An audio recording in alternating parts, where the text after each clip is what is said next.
मंगल भवन अमंगल हारी, द्रवहु सो दशरथ अजिर विहारी।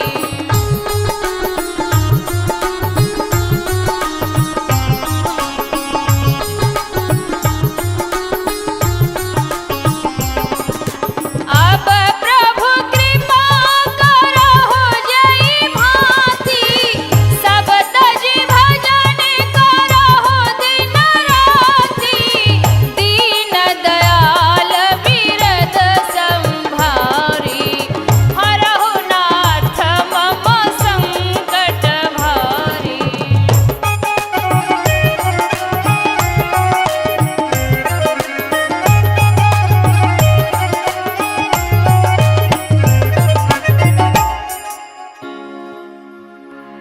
प्रिय भक्तों, राठौर वीडियो के माध्यम से रामायण का पवित्र आख्यान राम विवाह आप सुन रहे हैं। तो आइए इस पावन कथा में हम सभी लोग प्रवेश करते हैं। सुने कि जनक सुता और राम का परिणय प्रेम प्रसंग, संगीता वर्णन करे, हृदय बड़ी है उमंग। भाई बहनों, जनक नंदिनी सीता जी ने वर्षों पुराना भगवान भोलेनाथ का वो धनुष उठा लिया जो बहुत भारी था, और सीता जी ने एक दिन यूं ही खेल खेल में उस धनुष को उठा करके दूसरी जगह रख दिया। उस धनुष को बड़े बड़े शूरवीर भी नहीं उठा पाते थे। सीता के बल पौरुष को देखकर राजा जनक के मन में अति प्रसन्नता हुई और उसी समय प्रतिज्ञा की, जो वीर इस धनुष को तोड़ देगा उसी वीर के साथ मेरी सीता का विवाह होगा। प्रिय भक्तों, इसी प्रयोजन से धनुष यज्ञ का उत्सव किया गया। देश विदेश के राजाओं महाराजाओं के लिए निमंत्रण पत्रिका भिजवा दी गई और स्पष्ट लिख दिया गया कि यहां दावत का निमंत्रण नहीं, यहां बल और पौरुष की जांच का उत्सव है। निमंत्रण पत्रिका पाकर देश विदेश के राजा महाराजा आने लगे। उत्सव की निमंत्रण पत्रिका पाकर विश्वामित्र भी श्री राम और लक्ष्मण को लेकर चल देते हैं। रास्ते में अहिल्या का उद्धार प्रभु के द्वारा होता है और इस तरह वह चलते चलते आज जनकपुरी में आ जाते हैं। कि जनक राज ने जब सुना आए हैं मुनिनाथ, स्वागत करने को चले ब्राह्मण दल के साथ। राजा जनक ने विश्वामित्र का स्वागत सम्मान किया। इसके बाद उन दोनों बालकों का भी परिचय पूछा तो विश्वामित्र समझाते हैं कि रघुकुल मणि दशरथ के जियाए, मम हित लागी नरेश पठाए। सुनो राजन, ये रघुकुल मणि दशरथ के पुत्र हैं। उन्होंने मेरे हितार्थ इनको भेजा है। विश्वामित्र समझा रहे हैं कि राम लखन दो बंधुवर, रूपशील बलधाम, मख राखे सब साख जग, जीत असुर संग्राम। ये दोनों भाई राम और लक्ष्मण शीलवान और बलशाली हैं। इन्होंने मेरे संग्राम में असुरों को जीतकर मेरे यज्ञ की रक्षा की है और इसका सारा जगत साक्षी है महाराज। यही नहीं, ऋषि पत्नी अहिल्या का उद्धार भी श्री राम के द्वारा हुआ है। यह सुनकर राजा को बड़ी प्रसन्नता हुई। वो हृदय में पुलकायमान है, बार बार श्री राम और लक्ष्मण को देखते हैं। उनकी आंखें देखते हुए नहीं आघाती हैं। लगता है जैसे साक्षात कामदेव दो रूपों को धारण कर पृथ्वी पर आया है। राजा जनक ने उनका उचित सम्मान किया कि राम लखन मुनिराज का किया पूर्ण सम्मान और दिया ठहरने के लिए सुंदर सुखद स्थान। सभी को सुंदर स्थान पर ठहराकर भोजन कराया।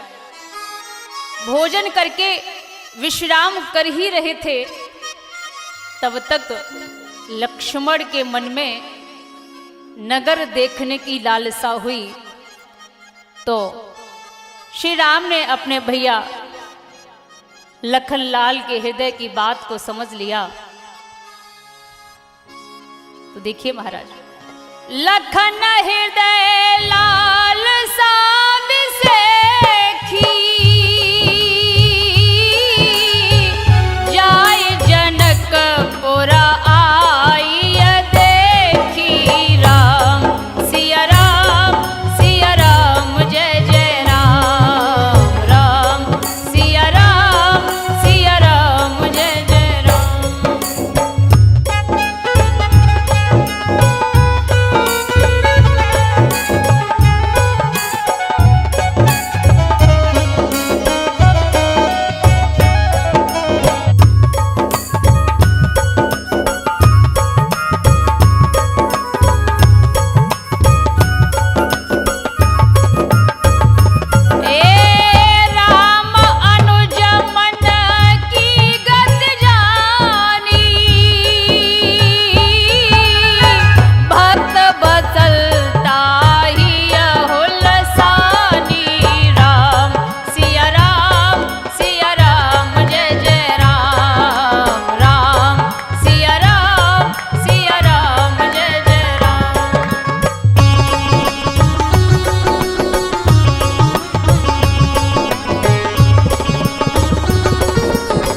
गुरुदेव से आज्ञा लेकर वे दोनों भाई नगर की शोभा को देखने चले। ओ देखन नगर भूप सुत आए,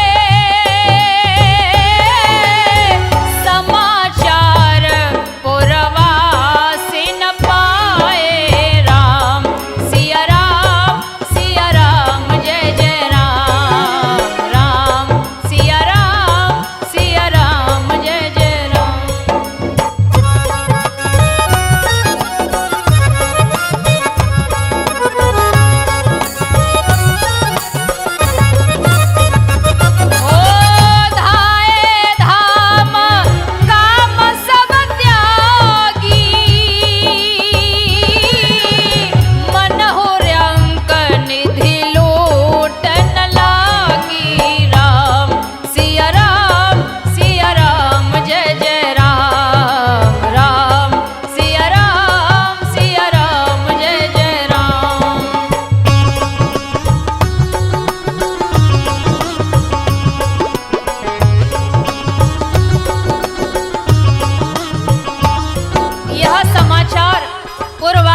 मिला कि राजकुमार नगर देखने के लिए आए हैं, तो वो सबके सब अपना घर का काम छोड़कर ऐसे भागे जैसे दरिद्री खजाना लूटने के लिए जा रहे हो।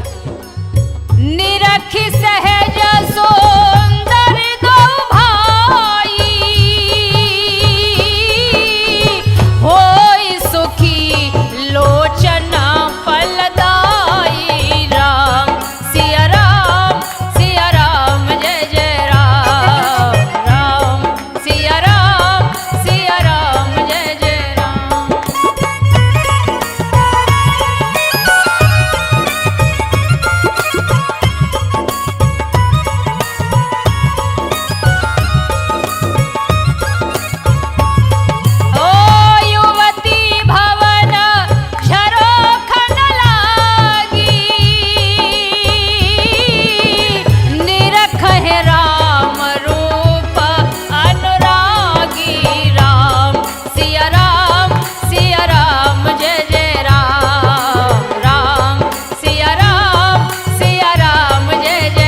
आपस में कहती हैं, हे सखियों, इन्होंने कामदेव की शोभा को जीत लिया है। सुर नर असुर नाग और मुनियों में भी ऐसी शोभा नहीं पाई जाती। सुंदरियां अटारी और महलों से देखी देखी नेक ना अघाती, नैन पलक ना चलाती हैं। जिस ओर जाते श्री राम लखन दोनों भ्रात, तो भीड़ों पर भीड़ें टूट गलियन में आती हैं। अब लाएं छोड़ छोड़ प्यारे ललनाओं को, देख श्याम गौर रूप नेक ना अघाती हैं। पापा जी श्री खेतपाल सिंह शोभहु कहीं न जाए, संगीता शीश श्री राम को झुकाती है।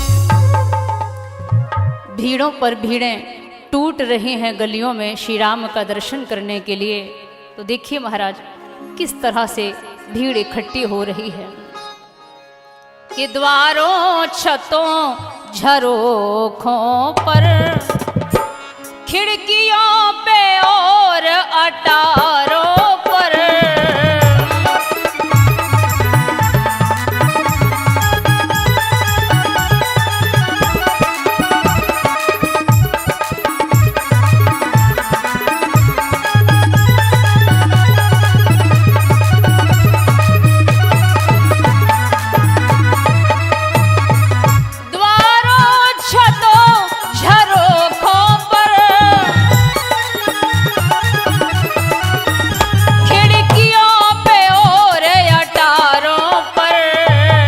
गजगामिन भामिन दामिन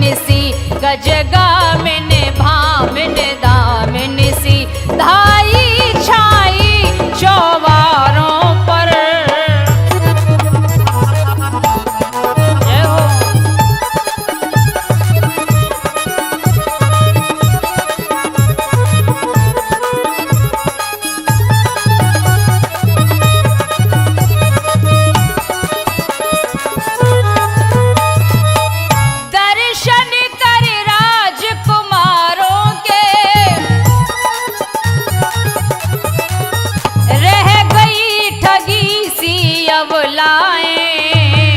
अपनी अपनी वो टोली में फिर बोली ऐसे ललनाए।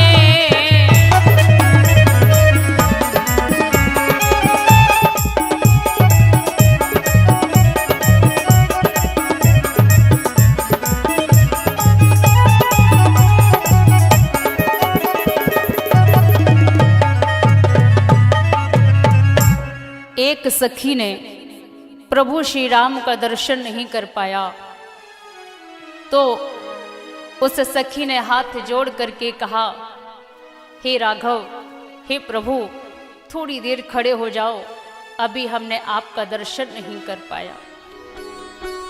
जरा देर ठहरो राम, तो क्या नहीं है, अभी हमने जी भर के देखा नहीं है, अभी हमने जी भर के देखा नहीं है।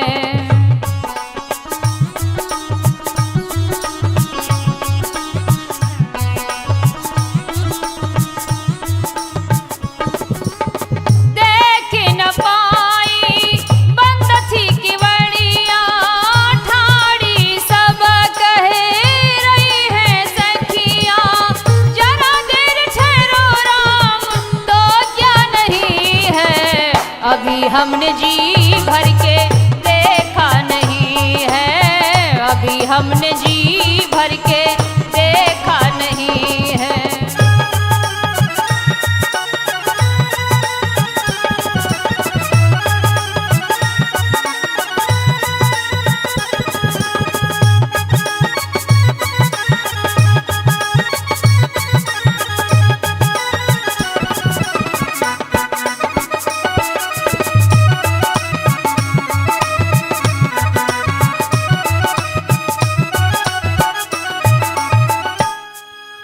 इस तरह वे उनके रूप को देखकर आपस में बात करती हैं कि बहना देखो तो सही इन दोनों के रूप, कोटि काम छवि जीत कर प्रगटे युगल अनूप।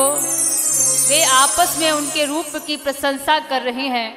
तब तक एक सखी बोली, सुनो बहनाओ, कहूँ सखी बस को तनुधारी, जो न मोह असरूप निहारी। कौस प्रेम बोली मृदुवानी, जो मैं सुना सो सुनो सयानी। हे सखी, ऐसा कौन देहधारी है जो इस रूप को देखकर मोहित ना हो। कोई कहने लगी कि हे सखी, जो कुछ मैंने सुना है वो सुनो।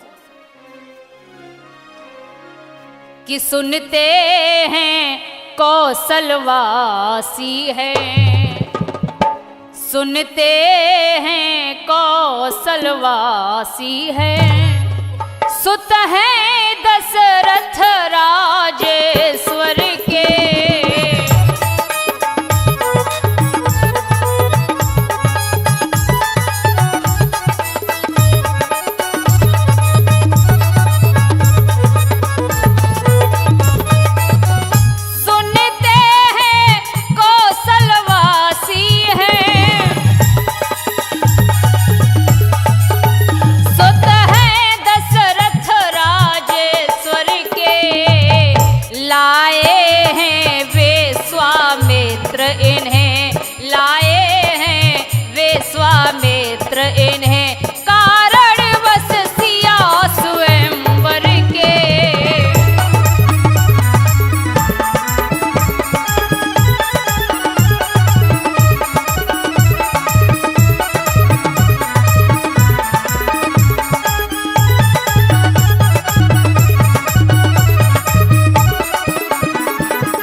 फिर बड़े पतित पावन ये हैं, फिर बड़े पतित पावन ये हैं, तारी है शिला अहिल्या कर।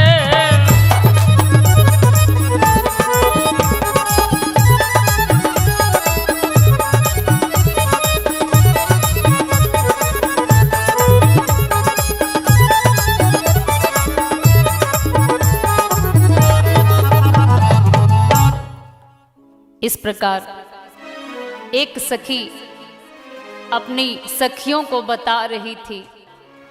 उसी समय दूसरी सखी ने अपने हृदय की बात को कहा। तभी दूसरी ओर की नारी उठी पुकार, है सीता के योग्य वर श्यामल राजकुमार।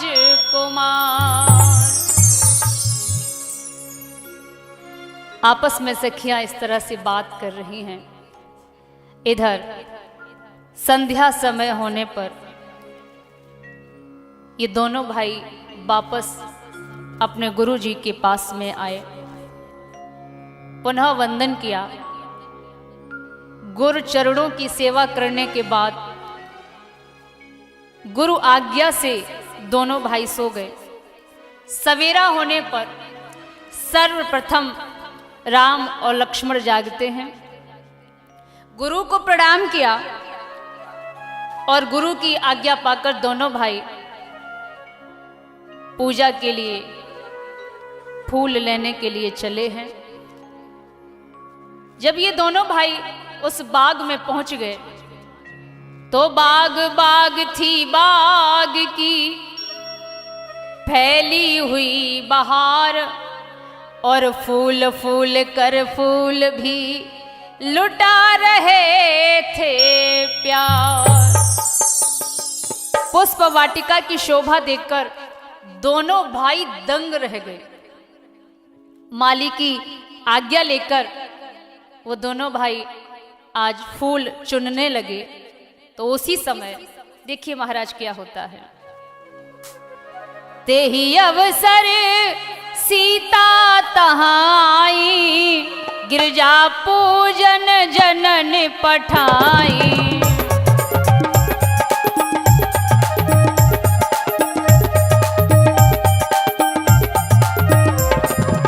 संग सखी सब सुबग सयानी, गावह गीत मनोहर वानी।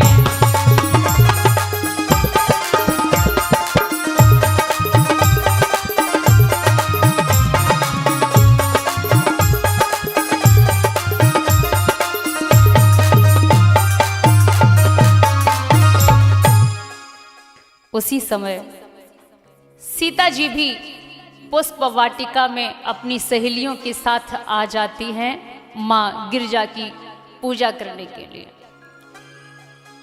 सीता जी की सखियां फूल तोड़कर सीता जी का श्रृंगार भी कर रही हैं। तब तक सीता जी की एक सखी बिछुड़ गई और वो सखी वहां पहुंची जहां राम और लक्ष्मण फूल चुन रहे थे, फूल ले रहे थे। उन दोनों राजकुमारों को जिस समय देखा तो बावली सी हो गई। लौट करके आई तो उसने अपनी प्यारी सीता जी से कहा, सखी अपनी पुष्प वाटिका में दो सुंदर राजकुमार आए हैं,